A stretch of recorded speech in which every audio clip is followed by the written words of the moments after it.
अभिप्रेरणा एवं संवेग। परिचय। सुनीता एक बहुत कम जाने माने शहर की लड़की है। इंजीनियरिंग की विभिन्न प्रवेश परीक्षाओं में उत्तीर्ण होने के लिए वह प्रतिदिन लगभग 10 से 12 घंटे तक कठिन परिश्रम करती है। शारीरिक रूप से चुनौतीग्रस्त हेमंत एक पर्वतारोहण अभियान में भाग लेना चाहता है तथा एक पर्वतारोही संस्थान में गहन प्रशिक्षण ले रहा है। अमन अपनी छात्रवृत्ति में से कुछ रुपए बचा रहा है जिससे वह अपनी मां के लिए एक उपहार खरीद सके। यह केवल कुछ ऐसे उदाहरण हैं जो प्रदर्शित करते हैं कि मानव व्यवहार में अभिप्रेरणा की क्या भूमिका है। उपरोक्त में से प्रत्येक व्यवहार का कारण कोई अभिप्रेरक है। व्यवहार लक्ष्य निर्धारित होता है। लक्ष्य निर्धारित व्यवहार तब तक चलता रहता है जब तक कि लक्ष्य प्राप्त न हो जाए। अपने लक्ष्यों को प्राप्त करने के लिए लोग विभिन्न कार्यों की योजनाएं बनाते हैं और उनका क्रियान्वयन करते हैं। यदि सुनीता कड़ी मेहनत के बावजूद भी सफल नहीं होती तो उसे कैसा लगेगा? यदि अमन के छात्रवृत्ति धन की चोरी हो जाए तो उसे कैसा लगेगा? संभव है कि सुनीता दुखी हो जाए और अमन क्रोध हो जाए। यह अध्याय आपको अभिप्रेरणा एवं संवेग के मूल्य, स्वप्रतियों तथा इन दोनों क्षेत्रों के संबंधित विकास को समझने में सहायता करेगा। आप कुंठा एवं द्वंद्व के स्वप्रत्यय को भी जानेंगे। मूल संवेगों, उनके जैविक आधारों, प्रकट अभिव्यक्तियों, सांस्कृतिक प्रभावों, उनका अभिप्रेरणा के साथ संबंध और संवेगों के बेहतर प्रबंधन करने के प्रविधियों का भी यहाँ वर्णन किया जाएगा। अभिप्रेरणा का स्वरूप। अभिप्रेरणा का स्वप्रत्यय इस बात पर फोकस करता है कि व्यवहार में गति कैसे आती है। अंग्रेजी भाषा में मोटिवेशनल लैटिन शब्द मोवर से बना है जिसका संदर्भ क्रियाकलाप से गति है। हमारे दैनिक जीवन में अधिकांशतः व्यवहारों की व्याख्या भी अभिप्रेरकों के आधार पर की जाती है। आप विद्यालय या महाविद्यालय क्यों जाते हैं? इस व्यवहार के कई कारण हो सकते हैं, जैसे कि आप ज्ञान अर्जित करना चाहते हैं या मित्र बनाना चाहते हैं, या फिर आपको एक अच्छी नौकरी पाने के लिए एक डिप्लोमा या डिग्री की आवश्यकता है, या आप अपने माता पिता को प्रसन्न करना चाहते हैं इत्यादि। इन कारणों की कोई संयुक्त या अन्य कारण भी आपके उच्च शिक्षा लेने की व्याख्या कर सकते हैं। अभिप्रेरक व्यवहार को पूर्वानुमान करने में भी सहायता करते हैं। यदि किसी व्यक्ति में तीव्र उपलब्धि अभिप्रेरक हो तो वह विद्यालय में, खेल में, व्यवहार में, संगीत में तथा अनेक अन्य परिस्थितियों में कड़ा परिश्रम करेगा। तो अभिप्रेरक वे सामान्य स्थितियां हैं जिनके आधार पर हम भिन्न परिस्थितियों में व्यवहार के बारे में पूर्वानुमान लगा सकते हैं। दूसरे शब्दों में अभिप्रेरणा व्यवहार के निर्धारकों में से एक है। मूल प्रवृत्तियां अंतर्दोष, आवश्यकता, लक्ष्य तथा उत्प्रेरक अभिप्रेरणा की विस्तृत दायरे में आते हैं। अभिप्रेरणात्मक चक्र मनोवैज्ञानिक आवश्यकता के स्वप्रत्ययों का उपयोग व्यवहार की अभिप्रेरणात्मक विशिष्टताओं के वर्णन करने के लिए करते हैं। किसी आवश्यक वस्तुओं की अभाव या न्यूनता ही आवश्यकता, उद्दीलना की कमी, अंतर्नोद, उपलब्धि, उद्दीलना, लक्ष्य निर्दिष्ट व्यवहार। अभिप्रेरणा चक्र चित्र 9.1 में दर्शाई गई है। आवश्यकता है। आवश्यकता अंतर्नोद की को जन्म देती है। किसी आवश्यकता के कारण को जो तनाव या उद्दोलन उत्पन्न होता है वही अंतर्नोद है। इसके कारण यादृच्छिक क्रियाकलाप को ऊर्जा मिलती है। जब किसी एक यादृच्छिक क्रियाकलाप के द्वारा लक्ष्य प्राप्त हो जाता है तो अंतर्नोद समाप्त हो जाता है तथा प्राणी भी क्रियाशील नहीं रहता है। प्राणी पुनः संतुलित दशा में लौट जाता है। इस प्रकार अभिप्रेरणात्मक घटनाओं के चक्र को चित्र 9.1 के द्वारा प्रदर्शित किया जा सकता है। क्या अभिप्रेरक विभिन्न प्रकार के होते हैं? क्या विभिन्न अभिप्रेरकों को जैविक आधार पर समझाया जा सकता है? यदि आपके अभिप्रेरक की संतुष्टि न हो पाए तो क्या होता है? इस अध्याय के आगे के खंड में हम उपरोक्त एवं अन्य प्रश्नों पर भी चर्चा करेंगे। अभिप्रेरकों के प्रकार। मूल रूप से अभिप्रेरक दो प्रकार के होते हैं, जैविक एवं मनोसामाजिक। जैविक अभिप्रेरकों की शारीरिक क्रियात्मक अभिप्रेरक भी कहते हैं क्योंकि उनका संचालन मुख्यतः शारीरिक क्रियात्मक तंत्र पर निर्भर करता है। इसके विपरीत मनोसामाजिक अभिप्रेरक प्राथमिक रूप से विभिन्न पर्यावरणीय कारकों के साथ व्यक्ति की अंतःक्रिया द्वारा सीखे गए होते हैं। फिर भी दोनों प्रकार के अभिप्रेरक परस्पर एक दूसरे पर निर्भर होते हैं, अर्थात कुछ परिस्थितियों में जैविक कारक कुछ अभिप्रेरकों को उत्पन्न करते हैं, जबकि कुछ अन्य परिस्थितियों अन्य परिस्थितियों में मनोसामाजिक कारक अभिप्रेरकों को उत्पन्न कर सकते हैं। अतः आप यह याद रखें कि कोई भी अभिप्रेरक अपने आप में पूर्णतः जैविक अथवा मनोसामाजिक नहीं होता, बल्कि वे व्यक्ति में विभिन्न मिश्रणों में उद्दीपित होते हैं।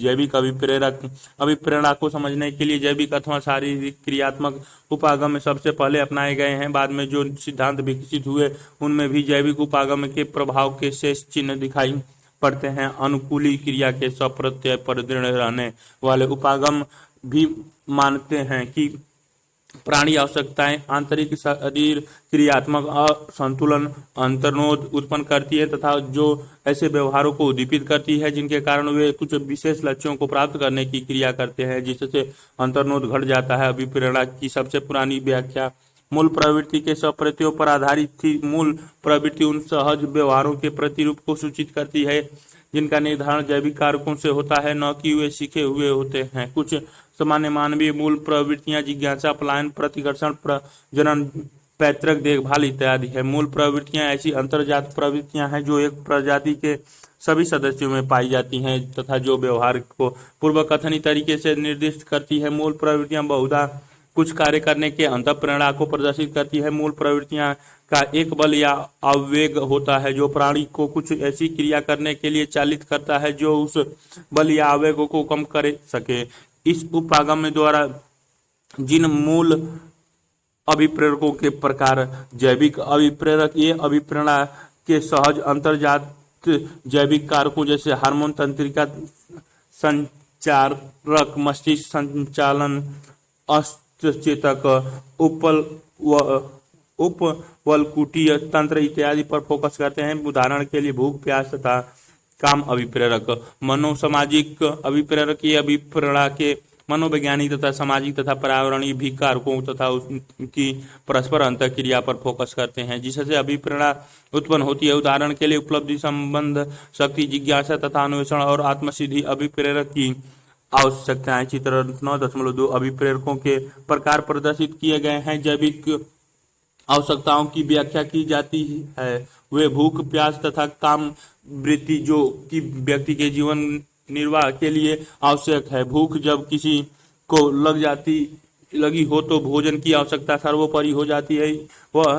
यह व्यक्ति को भोजन प्राप्त करने और उसे खाने के लिए अभी प्रेरित करती है। लेकिन आपको भूख की अनुभूति क्यों होती है? अनेक अध्ययन सूचित करते हैं कि शरीर के भीतर तथा बाहर घटित होने वाली अनेक घटनाएं भूख को उद्दीपित या निरुद्ध कर सकती हैं। भूख के उद्दीपकों में अंतर्निहित है आमाशय में संकुचन, जो यह इंगित करता है कि आमाशय रिक्त है। रिक्त में ग्लूकोज की निम्न सांद्रता, प्रोटीन का निम्न स्तर तथा शरीर में वसा के भंडारण की मात्रा शरीर में ईंधन की कमी के प्रति यकृत भी प्रतिक्रिया करता है तथा वह मस्तिष्क को तंत्रिका आवेगी प्रेषित करता है। भोजन की सुगंध, स्वाद या दर्शन भी खाने की इच्छा उत्पन्न करते हैं। ज्ञातव्य है कि इनमें से कोई भी एक अपने आप में यह भाव नहीं जागते हैं कि आप भूखे हैं। ये सब बाह्य कारकों जैसे स्वाद, रंग, दूसरे को भोजन करते हुए देखना तथा भोजन की सुगंध इत्यादि के साथ संयुक्त होकर आपको यह समझने में सहायता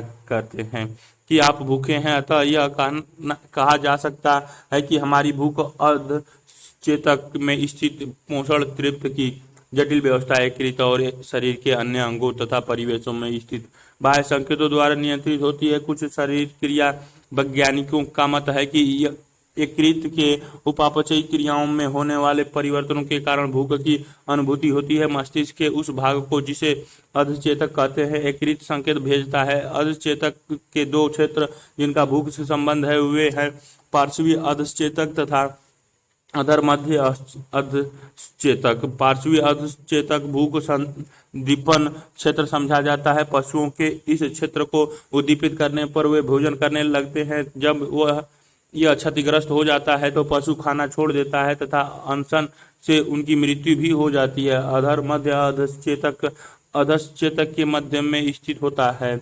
इसे भूख नियंत्रण क्षेत्र कहते हैं तथा यह भूख के अंतर्नोद को निरोध कर देता है। क्या अब आप उन लोगों के बारे में अनुमान लगा सकते हैं जो अत्यधिक भोजन करते हैं और अत्यंत मोटे हो जाते हैं, तथा उन लोगों के बारे में भी जो बहुत बहुत कम भोजन करते हैं या तो कम खाकर दुबले होने का चेष्टा करते हैं। प्यास यदि आपको लंबे समय तक पानी से वंचित रखा जाए तो आपको क्या होगा? आपको प्यास क्यों लगती है? जब हम कई घंटे तक पानी से वंचित रह जाते हैं तो हमारा मुंह तथा गला सूखने लगता है तथा शरीर के ऊतकों में निर्जलीकरण होने लगता है। सूखे मुंह को आर्द्र करने के लिए पानी पीना आवश्यक है, किंतु केवल मुंह का सूखना ही पानी पीने के व्यवहार में परिणत नहीं होता, बल्कि शरीर के भीतर घटित होने वाली प्रक्रिया प्यास तथा पानी पीने को नियंत्रित करती है। निर्जलीकरण में शरीर के ऊतकों में पर्याप्त मात्रा में जल पहुंचने पर ही मुंह तथा गले का सूखना दूर हो पाता है। शारीरिक स्थितियां पानी पीने के व्यवहार को प्रमुख उद्दीपित करती है। कोशिकाओं से पीने का क्षय तथा रक्त के परिमाण का घटना। जब शरीर से तरल द्रव्यों का क्षय होता है तो कोशिकाओं के भीतर से भी जल का ह्रास होता है। अग्र अधचेतक में कुछ तंत्रिका कोशिकाएं होती हैं जिन्हें प्रासरणीय ग्राही कहते हैं, जो कोशिकाओं के निर्जलीकरण की स्थिति में तंत्रिका आवेग उत्पन्न करती है। यह तंत्रिका आवेग प्रयास तथा पानी पीने के लिए संकेत का कार्य करते हैं। जब प्यास का नियंत्रण प्रासरण ग्राही द्वारा होता है तो उसे कोशिकीय निर्जलीकरण प्यास कहते हैं। अभी कुछ शोधकर्ताओं की मान्यता है कि जो तंत्र पानी पीने की व्याख्या करता है वही पानी पीने को रोकने के लिए भी उत्तरदायी है। दूसरे शोधकर्ता मानते हैं कि पानी पीने के परिणाम स्वरूप आमाशय में जो उद्दीपन होता है वह पानी पीने को रोकने में प्रभावी होता है, किंतु प्यास के अंतर्नोद के अंतर्निहित सुनिश्चित शारीर क्रियात्मक तंत्र को समझना अभी शेष है। काम मनुष्य तथा पशु दोनों में ही हो एक अत्यंत शक्तिशाली अंतर्नोद है। काम क्रिया की अभिप्रेरणा मानव व्यवहार को प्रभावित करने वाला एक अत्यंत बलशाली कारक है, किंतु काम केवल एक जैविक अभिप्रेरक से कहीं अधिक है। यह अन्य प्राथमिक अभिप्रेरकों भूख प्यास से अनेक प्रकार से भिन्न है। जैसे काम क्रिया एक व्यक्ति के जीवन निर्वाह के लिए आवश्यक नहीं है। काम क्रिया का लक्ष्य समस्थिति प्राणी की एक समग्र के रूप में स्थिरता बनाए रखने की प्रवृत्ति या स्थिरता के भंग हो जाने पर साम्य अवस्था को पुनः स्थापित करना नहीं है, तथा काम अंतर्नोद आयु के साथ विकसित होता है इत्यादि। निम्न प्रजातियों के पशुओं में यह उनकी अनेक शरीर क्रियात्मक दशाओं पर निर्भर करता है। मानव में काम अंतर्नोद जैविक कारकों द्वारा गहनता से नियंत्रित होता है, किंतु कभी कभी काम को एक जैविक अंतर्नोद की श्रेणी में रखना अत्यंत कठिन प्रतीत होता है। शरीर क्रिया वैज्ञानिकों का सुझाव है कि कामोच्छा की तीव्रता रक्त में प्रवाहित हो रहे उन रासायनिक तत्वों पर निर्भर करती है जिन्हें यौन हार्मोन कहते हैं। पशुओं तथा मनुष्यों पर किए गए अध्ययन बताते हैं कि जनन ग्रंथियां अर्थात पुरुषों में शुक्र ग्रंथियां एवं स्त्रियों में डिंब ग्रंथियां के द्वारा स्रावित होने वाले यौन हार्मोन ही काम अभिप्रेरण के लिए उत्तरदायी है। काम अभिप्रेरण पर अन्य अंतःस्रावी ग्रंथियां जैसे अधिविक्र और पीयूष ग्रंथियों का भी प्रभाव पड़ता है। मनुष्यों में काम अंतर्नोद का उद्दीपन प्राथमिक रूप से बाह्य उद्दीपकों पर तथा उसकी अभिव्यक्ति संस्कृति पर आधारित अधिगम्य पर निर्भर करती है। सामाजिक अभिप्रेरण अधिकांशतः सीखते हुए या अर्जित होते हैं। सामाजिक अभिप्रेरकों को अर्जित करने में सामाजिक समूह जैसे परिवार, पड़ोस, मित्र गण और संबंधियों का बहुत योगदान होता है। ये अभिप्रेरकों के जटिल रूप हैं जो व्यक्ति की उसके सामाजिक परिवेश के साथ अंतःक्रिया के परिणाम स्वरूप उत्पन्न होती है।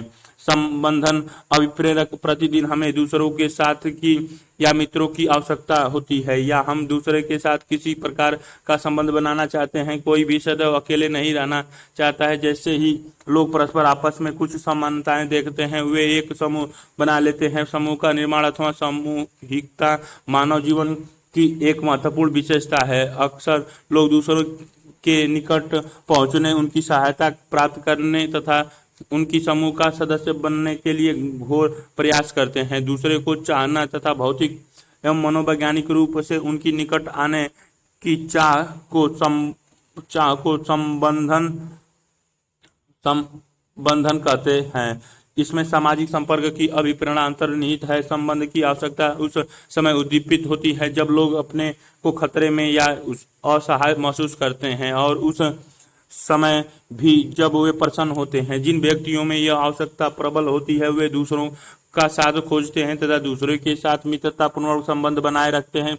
शक्ति अभिप्रेरक शक्ति की आवश्यकता व्यक्ति की वह योग्यता है जिसके कारण वह दूसरों के संवेगों तथा व्यवहारों पर अभिप्रेत प्रभाव डालता है। शक्ति अभिप्रेरक के विभिन्न लक्ष्य हैं: प्रभाव डालना, नियंत्रण करना, सम्मत कराना, नेतृत्व करना तथा दूसरे को मोहित कर लेना, और सबसे अधिक महत्वपूर्ण दूसरों की दृष्टि में अपनी प्रतिष्ठा को ऊंचा उठाना। डेविड मैकक्लेलैंड 1975 ने अपने शक्ति अभिप्रेरक की अभिव्यक्ति के 4 सामान्य तरीके बताए हैं। प्रथम, व्यक्ति शक्ति या सामर्थ्य का बोध प्राप्त करने के लिए अपने बाहर के स्रोतों का उपयोग करता है, जैसे खेल के सितारे के बारे में कहानियां पढ़कर या किसी लोकप्रिय व्यक्ति के साथ संलग्न होकर। द्वितीय, शक्ति का बोध अपने भीतर के स्रोत द्वारा किया जा सकता है और उसकी अभिव्यक्ति शारीरिक सौष्ठव का निर्माण करके तथा अपने आवेगों एवं अंतःप्रेरणाओं पर नियंत्रण करके की जा सकती है। तृतीय, व्यक्ति कुछ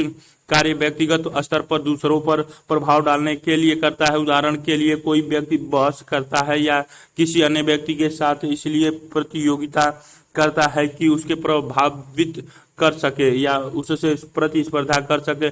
चतुर्थ, व्यक्ति किसी संगठन के सदस्यों के रूप में दूसरों पर प्रभाव डालने के लिए भी कार्य करता है, जैसे कि किसी राजनीतिक दल के नेता के रूप में वह राजनीतिक दल के तंत्र का उपयोग दूसरे को प्रभावित करने के लिए कर सकता है। इनमें से कोई भी तरीका किसी व्यक्ति की शक्ति अभिप्रेरणा की अभिव्यक्ति में प्रमुख हो सकता है या उस पर छा सकता है, किंतु उसमें आयु और जीवन अनुभव के साथ परिवर्तन भी आता है। उपलब्धि अभिप्रेरक, आपने देखा होगा कि कुछ विद्यार्थी परीक्षा में अच्छे अंक या श्रेणी पाने के लिए कड़ी मेहनत करते हैं या दूसरे के साथ स्पर्धा करते हैं, क्योंकि अच्छे अंक या श्रेणी उनके लिए उच्च शिक्षा और बेहतर नौकरी का मार्ग प्रशस्त कर सकते हैं। उत्कृष्टता के मापदंड को प्राप्त करने की यह आवश्यकता उपलब्धि अभिप्रेरक कहलाती है। उपलब्धि की आवश्यकता, जिसे NH भी कहते हैं, व्यवहारों का ऊर्जन एवं निर्देशन करती है तथा परिस्थितियों के प्रत्यक्षण को प्रभावित करती हैं। सामाजिक विकास के शुरू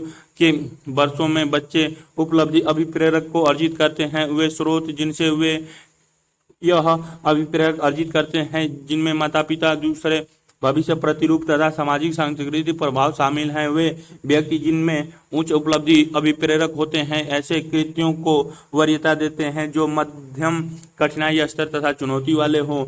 उनमें अपने निष्पादन के संबंध में जानकारी या पुनर्भरण प्राप्त करने की इच्छा सामान्य से अधिक होती है, अर्थात वे ज्ञात करना चाहते हैं कि वे कैसे निष्पादन कर रहे हैं, जिससे कि वे चुनौती से निपटने के लिए अपने लक्ष्यों में आवश्यकता फेरबदल कर सके। जिज्ञासा एवं अन्वेषण, कभी कभी व्यक्ति ऐसे कार्य भी करते हैं जिनका कोई सुस्पष्ट लक्ष्य नहीं होता है, किंतु ऐसे कार्यों से भी कुछ आनंद प्राप्त करते हैं। किसी विशिष्ट पहचान जाने वाले लक्ष्यों के बिना भी कार्य करना एक अभिप्रेरणात्मक प्रवृत्ति है। नए अनुभव प्राप्त करने की इच्छा, सूचनाएं प्राप्त करने से प्रसन्नता की अनुभूति इत्यादि जिज्ञासा के संकेत हैं। अतः जिज्ञासा उन व्यवहारों का वर्णन करती है जिनका मुख्य अभिप्रेरक अपने क्रियाकलापों में व्यस्त रहना प्रतीत होता है। यदि आकाश हमारे ऊपर गिर जाए तो क्या होगा?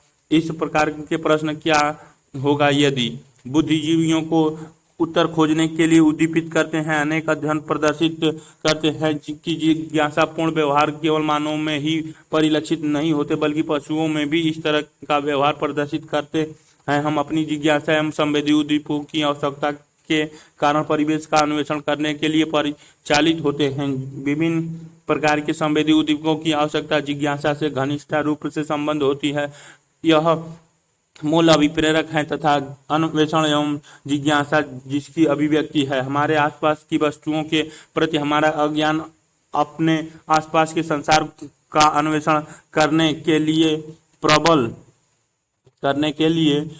प्रबल अभिप्रेरक का कार्य करता है। बारंबार होने वाले अनुभव से हम उब जाते हैं तो हम कुछ नया ढूंढने लगते हैं। शिशुओं तथा छोटे बच्चों में यह अभिप्रेरक अत्यंत प्रबल होता है। उन्हें अन्वेषण करने की स्वतंत्रता संतोष प्रदान करती है, जो उनकी मुस्कुराहट तथा बबलाने में प्रकट होता है, जैसे कि आप अध्याय 4 में पढ़ चुके हैं। जब बालकों में अन्वेषण की अभिप्रेरक को हतोत्साहित किया जाता है तो वे सरलता से दुखी हो जाते हैं। मैस्लो का आवश्यकता पदानुक्रम मानव अभिप्रेरण के संबंध में कई मत हैं। इनमें से सर्वाधिक लोकप्रिय सिद्धांत अब्राहम एच मैस्लो 1968 से 1970 के द्वारा दिया गया है। उन्होंने मानव व्यवहार को चित्रित करने के लिए आवश्यकताओं को एक पदानुक्रम में व्यवस्थित किया है। उनके सिद्धांत को आत्मसिद्धि का सिद्धांत कहते हैं। चित्र 9.3 देखें। और यह सिद्धांत अपने सैद्धांतिक एवं अनुप्रयुक्त मूल्यों के कारण अत्यंत लोकप्रिय है। मैस्लो का मॉडल एक पिरामिड के रूप में स्वप्रत्ययित किया जा सकता है, जिसमें पदानुक्रम के तल में मूल शारीरिक क्रियात्मक या जैविक आवश्यकताएं हैं जो कि जीवन निर्वाह के लिए आवश्यक है, जैसे भूख, प्यास इत्यादि। जब इन आत्मसिद्धि का आवश्यकता, सम्मान की आवश्यकता, आत्मीय की आवश्यकता, सुरक्षा की आवश्यकता, शरीर क्रियात्मक आवश्यकता, मैस्लो का आवश्यकता पदानुक्रम चित्र 9.3 में प्रदर्शित की गई हैं। आवश्यकताओं की पूर्ति हो जाती है तभी व्यक्ति में खतरे से सुरक्षा की आवश्यकता उत्पन्न होती है। इसका तात्पर्य भौतिक एवं मनोवैज्ञानिक प्रकार के खतरों से सुरक्षा का है। इसके पश्चात दूसरों का उनमें प्रेम करना तथा उनका प्रेम प्राप्त करना आता है। यदि हम इस आवश्यकता को पूरा करने में सफल हो जाते हैं तब हम स्वयं आत्मसम्मान तथा दूसरों से सम्मान प्राप्त करने की ओर बढ़ते हैं। पदानुक्रम में इससे ऊपर आत्मसिद्धि की आवश्यकता है, जो एक व्यक्ति की अपनी संभाव्यता को पूर्ण रूप से विकसित करने के अभिप्रेरण में परिलक्षित होती है। आत्मसिद्धि व्यक्ति आत्मजागरूक, समाज के प्रति अनुक्रियाशील, सृजनात्मक, स्वतः स्फूर्ति तथा नवीनतम एवं चुनौती के प्रति मुक्त होता है। ऐसे व्यक्ति में हास्य भावना होती है तथा गहरे अंतर्वैयक्तिक संबंध बनाने की क्षमता होती है। पदानुक्रम में निम्न स्तर की आवश्यकता शरीर क्रियात्मक जब तक संतुष्ट नहीं हो जाती तब तक प्रभावी रहती है। एक बार जब वे पर्याप्त रूप से संतुष्ट हो जाती है तब उच्च स्तर की आवश्यकताएं व्यक्ति के ध्यान एवं प्रयासों में केंद्रित हो जाती है, किंतु यह उल्लेखनीय है कि अधिकांशतः व्यक्ति निम्न स्तर की आवश्यकताओं के लिए अत्यधिक सरोकार होने के कारण सर्वोच्च स्तर तक पहुंच ही नहीं पाते। क्रियाकलाप 9.1 वास्तविक क्रियाओं कभी कभी आवश्यकता पदानुक्रम के विपरीत होती हैं। सैनिक, पुलिस के अधिकारी और अग्निशामक के कर्मचारी कभी कभी स्वयं को अत्यंत जोखिम में डालकर दूसरे की रक्षा करते देखे गए हैं। प्रकट रूप से उनके व्यवहार सुरक्षा की आवश्यकता के विरुद्ध प्रतीत होते हैं। ऐसा क्यों होता है? अपने समूह में इस पर चर्चा कीजिए तथा फिर अपने अध्यापक से इस पर चर्चा कीजिए। कुंठा एवं द्वंद्व। अब तक हमने अभिप्रेरणा की विभिन्न सिद्धांतों पर दृष्टिपात किया है। ये सिद्धांत अभिप्रेरणा की प्रक्रिया को समझते हैं कि अभिप्रेरित व्यवहार क्यों घटित होते हैं तथा विभिन्न प्रकार के अभिप्रेरित व्यवहारों के कारण क्या क्या है। अब हम यह समझने का प्रयास करेंगे कि जब अभिप्रेरित क्रिया अवरुद्ध हो जाती है, तब जब वह कुछ कारणों से असफल हो जाती है तब क्या होता है। हम यह भी समझने का प्रयास करेंगे कि जब व्यक्ति में एक ही समय में एक से अधिक अभिप्रेरक अथवा आवश्यकताएं जागृत हो जाती हैं तब क्या होता है। इन दोनों सरोकार की व्याख्या अभिप्रेरण से संबंधित दो महत्वपूर्ण स्वप्रत्यय कुंठा फ्रस्ट्रेशन तथा द्वंद्व कॉन्फ्लिक्ट के द्वारा की जाती है। कुंठा अनेक अवसरों पर स्थितियां अप्रत्याशित मोड़ ले लेती हैं और हम अपने लक्ष्य तक पहुंचने में असफल हो जाते हैं। एक इष्ट लक्ष्य का अवरुद्ध हो जाना दुखदायी होता है, किंतु हम सभी ने उसका अनुभव जीवन में भिन्न भिन्न स्तरों पर किया है।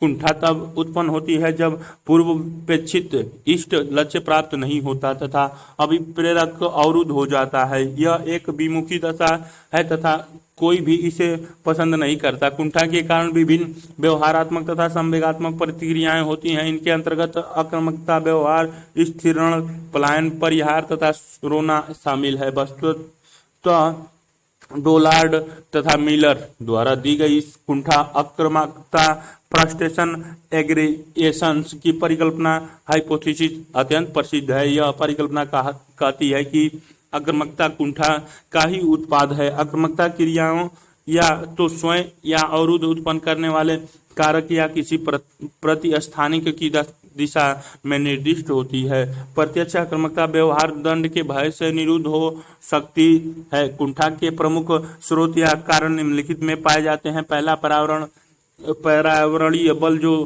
कि भौतिक वस्तुओं निरुद्ध करने वाली परिस्थितियां या ऐसे दूसरे व्यक्ति हो सकते हैं जो किसी को एक विशेष लक्ष्य तक पहुंचने से रोकते हैं। दूसरा, वैयक्तिक कारक, जो अपर्याप्तताएं या संसाधनों का अभाव जिनके कारण लक्ष्य तक पहुंचना कठिन हो जाता है या संभव ही नहीं हो पाता है।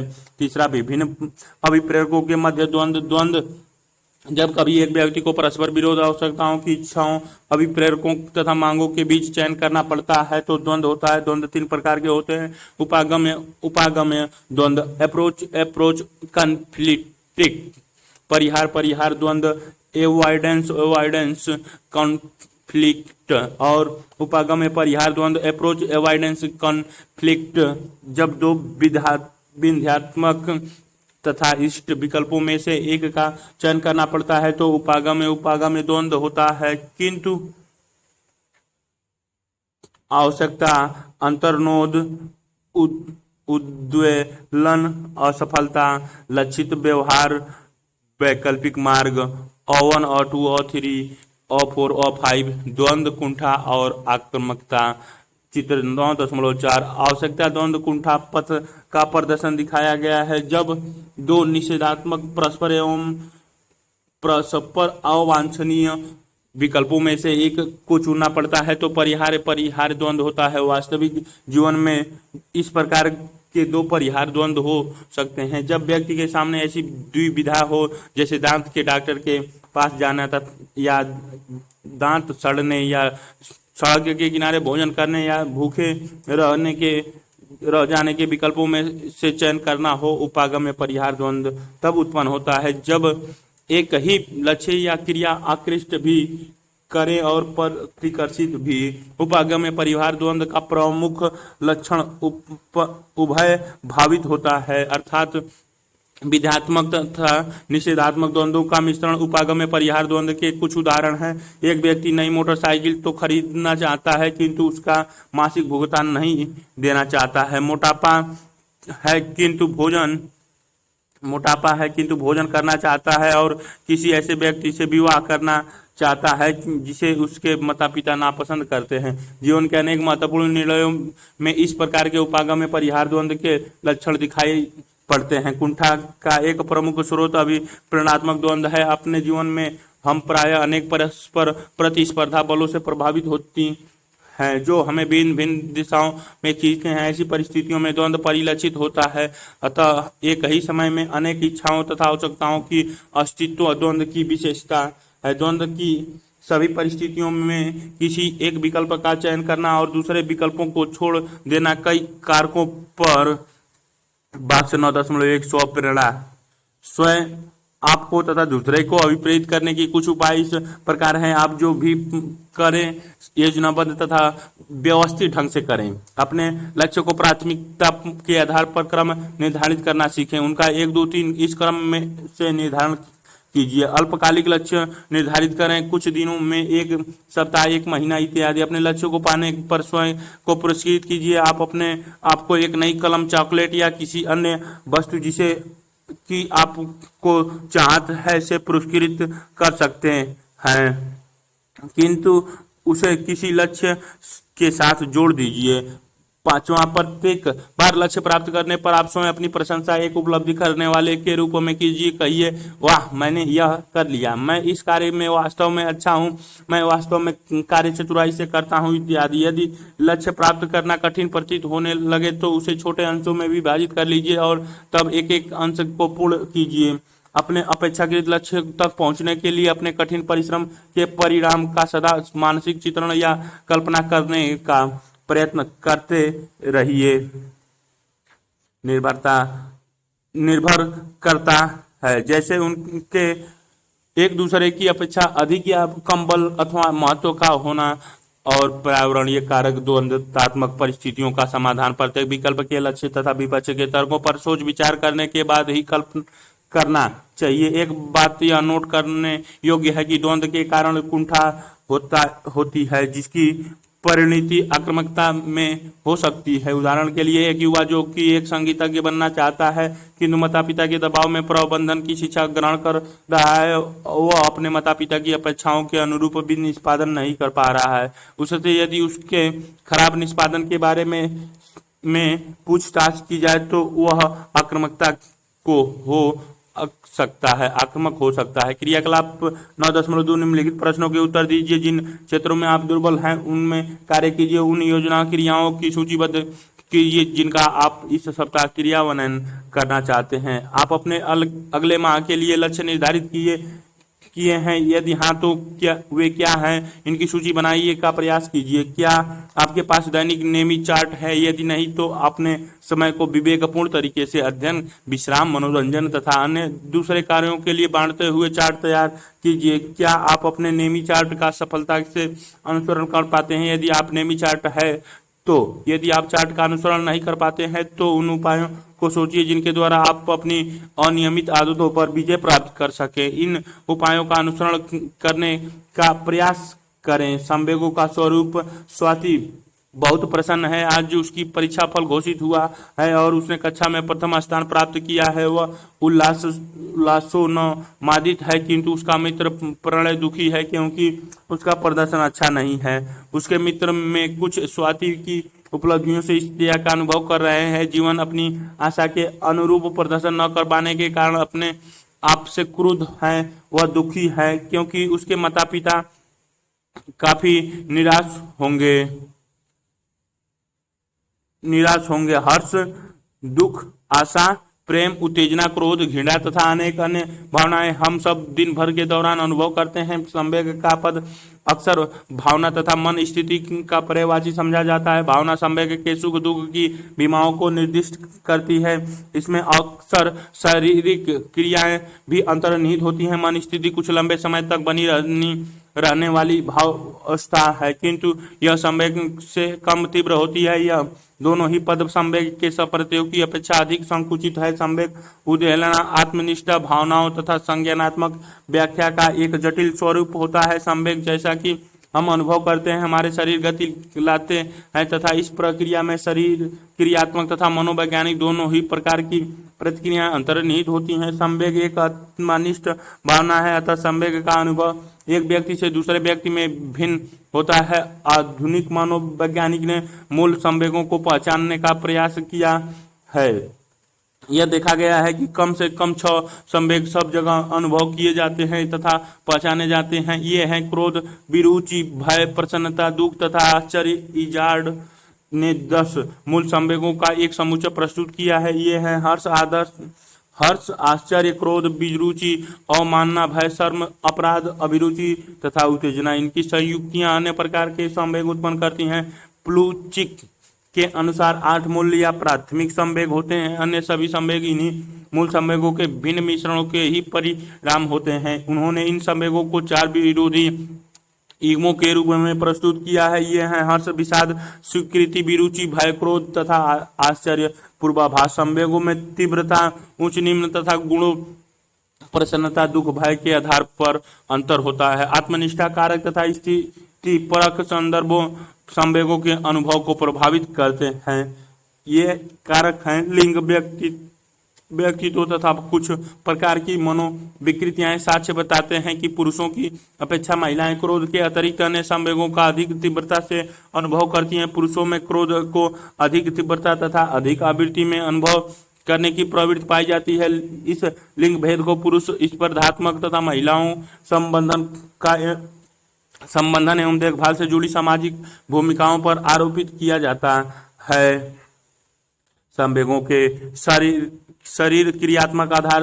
दिव्या नौकरी पाने के लिए व्याकुल है। उसने साक्षात्कार के लिए अच्छी तैयारी की है और आत्मविश्वास का अनुभव कर रही है। जैसे ही वह साक्षात्कार कक्ष में जाती है और साक्षात्कार प्रारंभ होता है वह अत्यधिक तनाव में आ जाती है, उसके हाथ पांव ठंडे पड़ जाते हैं, उसका हृदय जोर जोर से धड़कने लगता है और वह उपयुक्त तरीके से उत्तर देने में असमर्थ हो जाती है। ऐसा क्यों हुआ? किसी ऐसी घटना के बारे में सोचने की कोशिश कीजिए जो इससे मिलती हुई हो और जिसका अनुभव स्वयं आपने किया हो। क्या आप उसका कोई संभाव्यता कारण सोच सकते हैं? जैसा कि हम आगे देखेंगे, जब हम किसी संवेग का अनुभव करते हैं तो अनेक शरीर क्रियात्मक परिवर्तन होते हैं। जब हम उत्तेजित, भयभीत एवं क्रोध होते हैं तो इन शारीरिक परिवर्तनों को चिन्हित करना अपेक्षाकृत सरल होता है। जब आप किसी चीज के बारे में उत्तेजित या क्रोध होते हैं तो आपने अनुभव किया होगा कि आपकी हृदय गति बढ़ जाती है, सिर चकराने लगता है, पसीना आने लगता है तथा हाथ पांव में कंपन होने लगता है। परिष्कृत उपकरणों की सहायता से उन शरीर क्रियात्मक परिवर्तनों का यथार्थ मापन किया जा सकता है जो संवेग की अनुभूति के साथ उत्पन्न होते हैं। स्वायत्तता तथा कायिकीय तंत्रिका तंत्र दोनों ही संवेगात्मक प्रक्रिया में महत्वपूर्ण भूमिका अदा करते हैं। संवेग का अनुभव तंत्रिका शरीर क्रियात्मक सक्रियकरण की श्रृंखला पर निर्भर करता है, जिसमें चेतक, अधश्चेतक, वल्कुटीय व्यवस्था तथा प्रमस्तिष्कीय वल्कुट महत्वपूर्ण रूप से अंतर्निहित होते हैं। वे व्यक्ति जिनके मस्तिष्क के इन क्षेत्रों में व्यापक क्षति हो जाती है, उनका संवेगात्मक योग्यताएं दोषपूर्ण होते हुए देखी गई हैं। प्रयोग में शिशुओं तथा वयस्कों में भी विभिन्न मस्तिष्क के क्षेत्रों में चयनात्मक सक्रियकरण भिन्न भिन्न संवेगों का उद्वेलन प्रदर्शित करता है। संवेगों के शरीर क्रियात्मक सिद्धांतों में सबसे पुरानी सिद्धांत में से एक जेम्स 1884 द्वारा किया गया था और लैंग ने उसका समर्थन किया था, अतः इसे जेम्स लैंग सिद्धांत थ्योरी के नाम से जाना जाता है। चित्र 9.5 देखें। इस सिद्धांत के अनुसार पर्यावरणीय उद्दीपक विसेरा या अंतरांग आंतरिक अंग जैसे हृदय तथा फेफड़े में शरीर क्रियात्मक अनुक्रियाएं उत्पन्न करते हैं जो कि पेशीय गति से संबंध होते हैं। उदाहरण के लिए अप्रत्याशित अत्यंत तीव्र शोर के द्वारा चौंकाना अंतरागी तथा पेशीय अंगों में सक्रियकरण को उत्पन्न करता है जिसका अनुसरण करता है संवेगात्मक उद्वेलन। दूसरे शब्दों में जेम्स लैंग सिद्धांत का तर्क यह है कि आपके शरीर परिवर्तन का आपके द्वारा किया गया प्रत्याक्षण, जैसा किसी घटना के बाद सांस का तेज चलना, हृदय की तेज धड़कन, टांगों का दौड़ाना संवेगात्मक उद्वेलन को उत्पन्न करता है। इस सिद्धांत का निहितार्थ यह है कि विशिष्ट घटनाएं या उद्दीपक विशिष्ट शारीरिक क्रियात्मक परिवर्तनों को उत्तेजित करती है तथा व्यक्ति भाग से 9.2 संवेगों की शरीर क्रिया केंद्रीय तथा परिधि तंत्रिका तंत्र संवेगों के नियमन में आवश्यक भूमिका का निर्वाह करते हैं। चेतक यह तंत्रिका कोशिकाओं के समूह से संगठित होती है तथा संवेगीय तंत्रिकाओं के प्रसरण केंद्र का कार्य करता है। चेतक का उत्तेजन भय, दुश्चिंता तथा स्वायत्तता प्रतिक्रियाएं उत्पन्न करता है। केनन तथा बार्ड 1931 का संवेग का सिद्धांत इस बात पर बल देता है कि चेतक की भूमिका समस्त संवेगों को प्रारंभ करने तथा चलाए रखने में महत्वपूर्ण है। अधश्चेतक यह संवेगों के नियमन का प्राथमिक केंद्र समझा जाता है। यह समस्थिति संतुलन का भी नियमन करता है। स्वायत्तता क्रियाओं तथा अंतःस्रावी ग्रंथियों के स्राव को नियंत्रित करता है तथा संवेगात्मक व्यवहारों के कायिकीय स्वरूप को व्यवस्थित करता है। उपवल्कुटीय तंत्र चेतक तथा अधश्चेतक के साथ उपवल्कुटीय तंत्र भी संवेगों के नियमन में अत्यावश्यक भूमिका का निर्वाह करता है। गलतुंडिका उपकुलकुटीय व्यवस्था का एक भाग है जो संवेगात्मक नियंत्रण के लिए उत्तरदायी है तथा संवेगात्मक स्मृतियों के निर्माण में अंतर्निहित है। वल्कुट संवेगों में वल्कुट घनिष्ठ रूप में अंतर्निहित है किंतु उसके गोलार्ध परस्पर विरुद्ध भूमिका निभाते हैं। आम वग्र वल्कुट विध्यात्मक भावनाओं से संबंध है जबकि दाहिनी अग्र वल्कुट निषेधात्मक भावनाओं से संबंध है। सड़क दुर्घटना, हृदय गति का बढ़ना, पसीना आना, भय, उद्दीपक, विशिष्ट शरीर क्रियात्मक परिवर्तन, शरीर क्रियात्मक परिवर्तन का प्रत्याक्षण अनुभूति, संवेग, जेम्स लैंग का संवेग परिवर्तन तीनों में दिखाई गए। चित्र 9.5। इन परिवर्तनों को जिस प्रकार से प्रत्यक्षण करता है संवेगों की अनुभूति उसी का परिणाम होती है, किंतु इस सिद्धांत को बहुत आलोचनाओं का सामना करना पड़ता है और इसका उपयोग कम किया जाने लगा है। एक अन्य सिद्धांत कैनन 1927 तथा बार्ड 1934 के द्वारा प्रतिपादित किया गया था। कैनन बार्ड सिद्धांत थ्योरी का दावा है कि संवेगों की सारी प्रक्रियाएं के मध्यस्थता चेतक के द्वारा की जाती है, जो कि संवेग उद्दीपक करने वाले उद्दीपकों के प्रत्यक्षण के पश्चात यह सूचना सहकालिक रूप से प्रमस्तिष्कीय वलकुट कंकाल पेशियों तथा अनुकंपी तंत्रिका तंत्र को देता है, इसके बाद प्रमस्तिष्कीय वलकुट पूर्व अनुभवों के आधार पर प्रत्यक्षित उद्दीपक की प्रकृति का निर्धारण करता है। यह संवेग के आत्मनिष्ठ अनुभव का निर्धारित करता है। इसी समय अनुकंपी तंत्रिका तंत्र तथा मांसपेशीय शरीर क्रियात्मक उद्दीलन उत्पन्न करते हैं, जो व्यक्ति को क्रिया करने के लिए तैयार करते हैं। चित्र 9.6 देखें। स्वायत्तता तंत्रिका तंत्र दो तंत्रों में विभक्त होती है, अनुकंपी तथा परानुकंपी। ये दोनों तंत्र परस्पर अनोन्य तरीके से कार्य करते हैं। एक दबावमय स्थिति में अनुकंपी तंत्र शरीर को स्थिति का सामना करने के लिए तैयार करता है। यह व्यक्ति के आंतरिक परिवेश को सशक्त करता है और हृदय गति, रक्तचाप, रक्त में शर्करा की मात्रा इत्यादि को कमी न होने देने के लिए नियंत्रित करता है। यह व्यक्ति में शरीर क्रियात्मक उद्वेलन का उत्प्रेरण करता है, जो व्यक्ति को दबावमय स्थिति का सामना करने के लिए संघर्ष अथवा पलायन अनुक्रिया के लिए तैयार करता है। जब खतरा टल जाता है तब प्रानुकंपित तंत्र सक्रिय हो जाता है तथा संतुलन वापस लाने के लिए शरीर को शांत करता है। वह ऊर्जा संरक्षण तथा पुनर्नवीनीकरण करता है तथा व्यक्ति को सामान्य स्थिति में पुनः लौटाता है। अनुकंपी तथा परानुकंपी तंत्र यद्यपि परस्पर विरोधी तरीके से कार्य करते हैं, किंतु वे संवेगों के अनुभव तथा अभिव्यक्ति की प्रक्रियाओं को पूरा करने में परस्पर पूरक हैं। उद्दीपक चेतक अनुकंपी तंत्रिका तंत्र मांसपेशीय प्रमस्तिष्क वलकुट शरीर क्रियात्मक परिवर्तन जो क्रिया संभव बनाते हैं। संवेगों के आत्मनिष्ठ अनुभव कैनन बार्ड का संवेग सिद्धांत जो तीन उद्दीपक से बदलता हुआ प्रक्रम से दिखाई गई हैं। चित्र 9.6 में।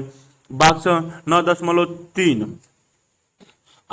सत्य की खोज असत्य का संसूचक करने वाले यंत्र को पॉलीग्राफ भी कहते हैं, क्योंकि ये कई शारीरिक प्रतिक्रियाओं का एक ही समय उल्लेखित अभिलेख लेते हैं जो व्यक्ति के शरीर उद्वेलना का मापन करते हैं। विशिष्ट रूप से एक सत्य सूचक रक्तचाप, हृदय गति, श्वास की गति और गहराई तथा गैल्वेनिक त्वक अनुक्रिया में होने वाले परिवर्तनों का मापन करता है। जिस व्यक्ति का परीक्षण किया जाता है उससे कुछ तटस्थ प्रश्न पूछे जाते हैं जिससे मूल रेखा का निर्धारण किया जा सके। सरल प्रश्न के पश्चात ऐसे विशिष्ट प्रश्न पूछे जाते हैं जो इस प्रकार निर्मित होते हैं कि वे आपराधिक ज्ञान पर आधारित अनुक्रियाएं दे सके, जो कि जिस अपराध का जांच की जा रही है उस में अनुमानतः उस व्यक्ति के लिए लिप्त रहने की जानकारी प्रदान करते हैं। असत्य संसूचक या पॉलीग्राफ तंत्रिका शरीर क्रियात्मक क्रियाओं में होने वाले परिवर्तनों का अभिलेख तैयार करता है जो संदेहास्पद व्यक्ति में इन प्रश्नों का उत्तर देने के दौरान घटित होते हैं। यद्यपि पॉलीग्राफ कई वस्तुपरक अभिलेख तैयार करता है, किंतु इस अभिलेख की व्याख्या परीक्षक के आत्मनिष्ठ निर्णय पर बहुत अधिक निर्भर करती है। ऐसा भी संभव है कि परीक्षण के दौरान घटना होने वाले अनेक असंबद्ध कारक हैं, जैसे भय, दुश्चिंता या पीड़ा व्यक्ति के उद्वेलन स्तर को प्रभावित कर देते हैं। व्यक्ति के लिए इसके साथ भी झूठ बोलना संभव है, इसीलिए पॉलीग्राफ के परिणाम संदिग्ध होते हैं, किंतु फिर भी इसका उपयोग कानूनी व्यवस्था वाली एजेंसियों के द्वारा असत्य की खोज के लिए किया जाता है।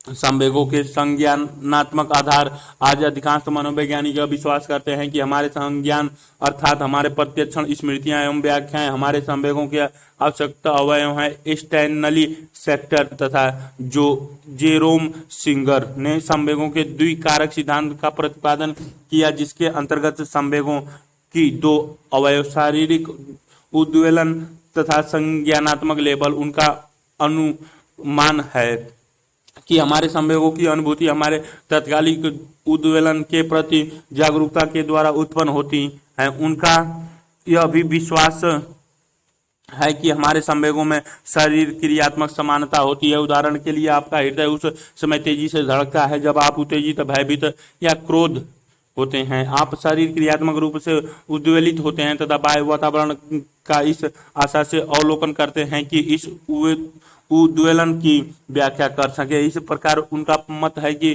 किसी संवेगात्मक अनुभव के लिए उद्वेलन की चेतना व्याख्या की आवश्यकता होती है। यदि आप शरीर कसरत के कारण भी उद्वेलित हैं और कोई आपको चिढ़ाता है तो वह उद्वेलन जो कसरत के कारण पहले ही हो चुका है, अब इस छेड़खानी पर झूठे ही आरोपित प्रत्याशित बाह्य उद्दीपक, शरीर क्रियात्मक उद्वेलन, संज्ञानात्मक लेबल और संवेग का अनुभव। चित्र 9.7 सेक्टर सिंगर का संवेग परिवर्तन दृश्य में दिखाई गई है कर दिया जाता है। सेक्टर तथा सिंगर 1962 में प्रतिभागियों के एपाइनफ्राइन के इंजेक्शन दिए। यह एक उच्च स्तर का उद्वेलन उत्पन्न करने वाला औषधि है। इसके बाद इन प्रतिभागियों से दूसरे के व्यवहारों का परीक्षण करने को कहा गया, जो कि या तो उल्लासोन्माद जैसे रद्दी की टोकरी पर कागज फेंकना या क्रोध जैसे पैर पटकते हुए कमरे के बाहर जाना के घोतक थे। जैसे कि पूर्वानुमान किया गया था, दूसरे के उल्लासोन्मादित एवं क्रोधित व्यवहार के प्रतिभागियों के स्वयं के उद्वेलन की व्याख्या को प्रभावित किया। संवेगों के सांस्कृतिक आधार। अब तक हम संवेगों के शारीरिक क्रियात्मक तथा संज्ञानात्मक आधारों की ही चर्चा करते रहे हैं। इस खंड में संवेगों में संस्कृति की भूमिका का परीक्षण किया जाएगा। अध्ययनों से यह पता लगा है कि अधिकांश मूल संवेग सहज या जन्मजात होते हैं और उन्हें सीखना नहीं पड़ता है। अधिकांश मनोवैज्ञानिक यह विश्वास करते हैं कि संवेगों, विशेषकर चेहरे की अभिव्यक्तियों के प्रबल जैविक संबंध बंधन होते हैं। उदाहरण के लिए वे बालक जो जन्म से दृष्टिहीन है तथा जिन्होंने दूसरे को मुस्कुराते हुए या दूसरे का चेहरा भी नहीं देखा है, वे भी उसी प्रकार मुस्कुराते हैं या माथे पर बल डालते हैं जिस प्रकार की सामान्य दृष्टि वाले बालक। किंतु विभिन्न संस्कृतियों की तुलना करने पर यह स्पष्ट होता है कि संवेगों में अधिगम की प्रमुख भूमिका होती है। यह दो प्रकार से होता है। प्राथमिक सांस्कृतिक अधिगम संवेगों के अनुभव की अपेक्षा संवेगों की अभिव्यक्ति को अधिक प्रभावित करता है। उदाहरण के लिए कुछ संस्कृतियों में मुक्त संवेगीय अभिव्यक्ति को प्रोत्साहित किया जाता है, जबकि कुछ दूसरी संस्कृतियां मॉडलिंग तथा प्रबलन के द्वारा व्यक्ति को सार्वजनिक रूप से अपने संवेगों को सीमित रूप से प्रकट करना सिखाती हैं। द्वितीय अधिगम उन उद्दीपकों पर बहुत निर्भर करता है जो संवेगी प्रतिक्रियाएं जनित करते हैं। यह प्रदर्शित किया जा सकता है कि वे व्यक्ति जो लिफ्ट, मोटर गाड़ी इत्यादि के प्रति अधिक भय दुर्भित प्रदर्शित करते हैं, उन्होंने यह भय मॉडल प्रचलित अनुबंध या परिहार अनुबंध के द्वारा सीखे होते हैं। संवेगों की अभिव्यक्ति। क्या आपको यह ज्ञात हो जाता है कि कब आपका मित्र प्रसन्न होता है या दुखी या तटस्थ सा होता है? क्या वह आपकी भावनाओं को समझ पाता है? संवेग एक आंतरिक अनुभूति होता है जिसका दूसरे सीधे परीक्षण नहीं कर सकते। संवेगों का अनुमान उसके वाचिक तथा अवाचिक अभिव्यक्तियों के द्वारा ही होता है। ये वाचिक तथा अवाचिक अभिव्यक्तियां संचार माध्यम का कार्य करती हैं तथा इनके द्वारा व्यक्ति अपने संवेगों की अभिव्यक्ति करने तथा दूसरों की अनुभूति को समझने में समर्थ होता है। संस्कृति एवं संवेगात्मक अभिव्यक्ति संचार के वाचिक माध्यम से वाचिक शब्द तथा बोलने की दूसरी विशेषताएं जैसे स्वर मान या पिच तथा बोली का चित्र में दिखाई गई हैं। ये क्रोध, भय, हर्ष और दुख। चित्र 9.8 संवेगों की मुख्य द्वारा अभिव्यक्तियों के रेखा चित्र का दृश्य दिखाई गई है। चित्र 9.8 में उच्चापन, सन्निहित भाषा की ये दूसरी अवाचिक विशेषताएं तथा कालिकाएं विशेषताएं परिभाषित कहलाती हैं। दूसरे अवाचिक माध्यमों से चेहरे के हाव भाव, गतिक मुद्रा, भंगिमा तथा शरीर की गति तथा समीपस्थ आमने सामने की अंतःक्रिया में भौतिक दूरी व्यवहार भी निहित है। चेहरे के हाव भावों से होने वाले अभिव्यक्ति संवेगी संचार का सबसे अधिक प्रचलित माध्यम है चेहरा, क्योंकि सबके समक्ष पूरी तरह अनावृत रहता है। चित्र 9.8 देखें अब। अतः चेहरे से अभिव्यक्त होने वाली सूचना का प्रकार तथा मात्रा आसानी से समझ में आ जाती है। व्यक्ति के संवेगों का सुखद या दुखद होना तथा उनकी तीव्रता चेहरे के हाव भाव से आसानी से प्रकट हो जाती है। मुख की अभिव्यक्ति हमारे दैनिक जीवन में महत्वपूर्ण भूमिका का निर्वाह करती है। डार्विन ने इस मत को पुष्ट करने वाले कुछ शोध प्रमाण पत्र प्राप्त होते हैं, जैसे कि मूल संवेग बेसिक इमोशन की मुख्य द्वारा अभिव्यक्ति हर्ष, भय, क्रोध, विरुचि, दुख तथा आश्चर्य जन्मजात तथा सार्वभौम होती है। शरीर की गति संवेगों के संचार को और भी सरल बना देती है। क्या आप अपनी शारीरिक गति में उस समय भिन्नता महसूस कर सकते हैं जब आप क्रुद्ध होते हैं या जब आप शर्मिलापन महसूस करते हैं? थिएटर तथा नाटक बहुत ही अच्छा अवसर यह समझने के लिए प्रदान करते हैं कि संवेगों के संचार में शारीरिक गति का क्या प्रभाव होता है। चेष्टा तथा समीपस्थ व्यवहारों की भूमिका भी इसी संबंध में महत्वपूर्ण है। अन्य अपने अवश्य देखा होगा कि भारतीय शास्त्रीय नृत्यों जैसे भरतनाट्यम, ओडिसी की कुचिपुड़ी, कथक तथा अन्य में से भी आंखों, टांगों तथा उंगलियों की क्रिया द्वारा कैसे संवेग अभिव्यक्त होते हैं। नृत्यांगनाओं नर्तकों को हर्ष, दुख, प्रेम, क्रोध तथा अन्य प्रकार के संवेगों की अभिव्यक्ति के लिए शरीर की गति तथा अवाचिक संचार के नियमों का कठिन प्रशिक्षण दिया जाता है। यह ज्ञात है कि संवेगों में अंतर्निहित प्रक्रियाएं संस्कृति द्वारा प्रभावित होती हैं। संप्रीत शोध विशेष रूप से इस प्रश्न पर केंद्रित है कि संवेगों में कितना सर्वव्यापकता या सांस्कृतिक विशिष्टता पाई जाती है। इनमें से अधिकांशतः शोध मुख की अभिव्यक्ति पर किए गए हैं, क्योंकि मुख का परीक्षण सरलता से किया जा सकता है। वह जटिलताओं से अपेक्षाकृत मुक्त होता है तथा वह संवेगों के आत्मनिष्ठ अनुभव तथा प्रकट अभिव्यक्तियों के बीच एक कड़ी का कार्य करता है। किंतु फिर भी इस बात पर बल देना आवश्यक है कि संवेग केवल मुख द्वारा ही अभिव्यक्त नहीं होते। एक अनुभव किया हुआ संवेग अन्य वाचिक माध्यम जैसे टकटकी लगाकर देखना, चेष्टा, पराभाषा तथा समीपस्थ व्यवहार इत्यादि से भी अभिव्यक्त होता है। चेष्टा शरीर भाषा के द्वारा व्यक्ति संवेगात्मक अर्थ एक सांस्कृतिक से दूसरी संस्कृति में भिन्न होता है। उदाहरण के लिए चीन में ताली बजाना आकुलता या निराशा का सूचक है तथा क्रोध की हंसी के द्वारा व्यक्त किया जाता है। मौन भी विभिन्न संस्कृतियों में भिन्न भिन्न अर्थ व्यक्त करता है। उदाहरण के लिए भारत में गहरे संवेग कभी कभी मौन द्वारा अभिव्यक्त किए जाते हैं, जबकि पाश्चात्य देशों में यह व्याकुलता या लज्जा को व्यक्त कर सकता है। टकटकी लगा कर देखने में भी सांस्कृतिक भिन्नताएं पाई जाती हैं। यह भी देखा गया कि लैटिन अमेरिका तथा दक्षिण यूरोपीय लोग अंतःक्रिया कर रहे व्यक्तियों की आंखों में टकटकी लगाकर देखते हैं, जबकि एशियाई लोग विशेषकर भारतीय तथा पाकिस्तानी मूल के लोग किसी अंतःक्रिया के दौरान दृष्टि को परिधि अंतःक्रिया करने वाले से दूर से दृष्टिपात पर केंद्रित करते हैं। संवेगात्मक आदान प्रदान के दौरान शारीरिक दूरी सन्निग्ध विभिन्न प्रकार के संवेगात्मक अर्थों को व्यक्त करती हैं। उदाहरण के लिए अमेरिकी लोग अंतःक्रिया करते समय बहुत निकट नहीं आना चाहते, जबकि भारतीय लोग क्रियाकलाप 9.3 संवेगी अभिव्यक्तियां अपनी तीव्रता तथा विविधता में भिन्न होती हैं। आप अपने खाली समय में अखबारों तथा पत्रिकाओं से जितने संभव हो दूसरे व्यक्तियों के चित्र जिनमें विविध संवेग अभिव्यक्ति हो रहे हो को एकत्रित कीजिए। प्रत्येक चित्र को एक गत्ते पर चिपकाकर चित्र कार्ड बनाइए। आप विभिन्न संवेगों को अभिव्यक्त करने वाले चित्र कार्ड का एक सेट तैयार कर सकते हैं। अपने कुछ मित्रों को भी इस क्रियाकलाप में लगाइए। अब अपने मित्रों को यह कार्ड एक एक करके दिखाइए तथा उनसे प्रत्येक अभिव्यक्ति को हो रहे संवेगों की पहचानने को कहिए। उनकी अनुक्रियाओं को लिखिए तथा देखिए कि वे परस्पर एक दूसरे से एक ही संवेग को लेबल करने में कितने भिन्न हैं। आप इन चित्रों को श्रेणीबद्ध भी कर सकते हैं इस प्रकार की श्रेणियां लेते हुए, जैसे विध्यात्मक, निषेधात्मक, तीव्र एवं सूक्ष्म संवेग इत्यादि। यह देखिए कि लोग एक ही संवेग की अभिव्यक्ति करने पर में परस्पर एक दूसरे से कैसे भिन्न हैं। इन भिन्नताओं के क्या कारण हो सकते हैं, कक्षा में चर्चा कीजिए।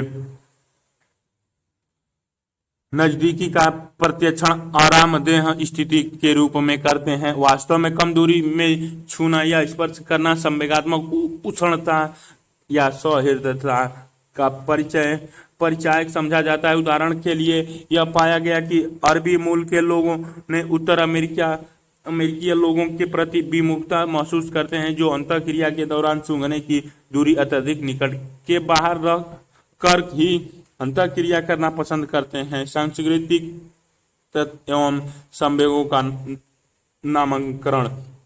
मूल संवेग श्रेणीगत नामों या लेबल तथा विस्तारण में भी परस्पर भिन्न होते हैं।